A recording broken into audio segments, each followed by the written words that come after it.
ओम श्री गणेशाय नमः। सभी भक्तों को बुधवार के इस पावन दिन की हार्दिक शुभकामनाएं। आज हम बुद्धि, सुख और समृद्धि के दाता भगवान गणेश की पवित्र व्रत कथा सुनने जा रहे हैं। जो भी श्रद्धा और सच्चे मन से इस कथा को सुनता है उसके जीवन के सभी विघ्न दूर हो जाते हैं और घर में सुख शांति का वास होता है।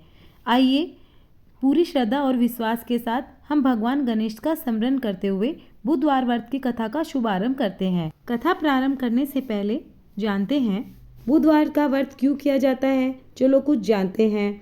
बुध ग्रह को शांत और अनुकूल बनाने के लिए, वाणी में मधुरता लाने के लिए, बुद्धि और निर्णय शक्ति बढ़ाने के लिए, व्यापार, नौकरी या पढ़ाई में आ रही रुकावट को दूर करने के लिए भी इस व्रत को किया जाता है।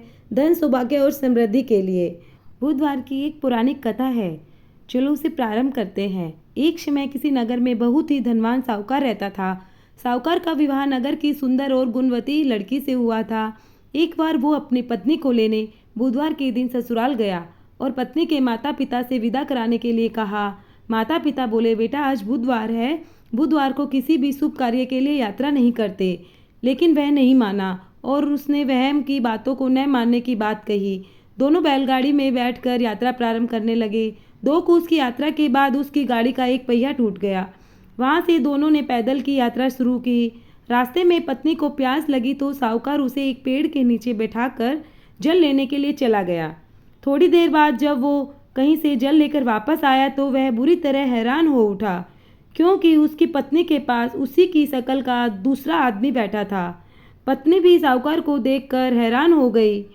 वह दोनों में कोई अंतर नहीं कर पाई। साहूकार ने उस व्यक्ति से पूछा, तुम कौन हो और मेरी पत्नी के पास क्यों बैठे हो। साहूकार की बात सुनकर उस व्यक्ति ने कहा, अरे भाई, यह मेरी पत्नी है।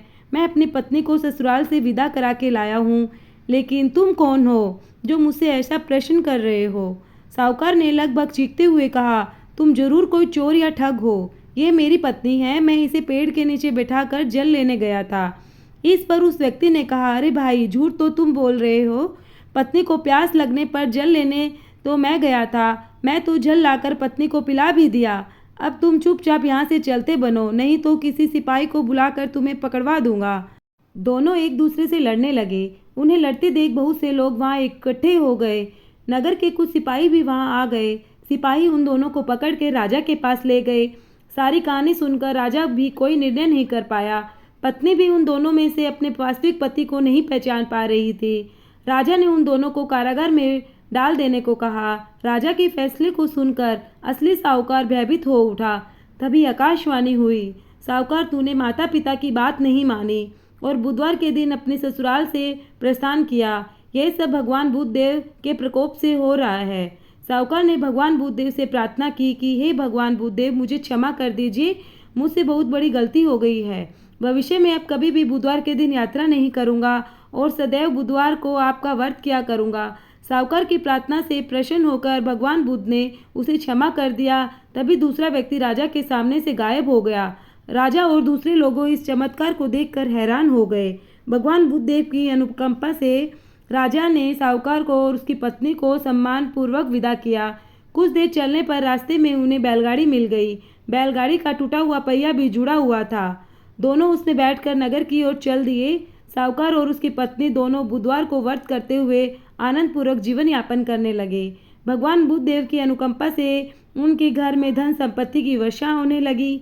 जल्द ही उनके जीवन में खुशियां ही खुशियां भर गई।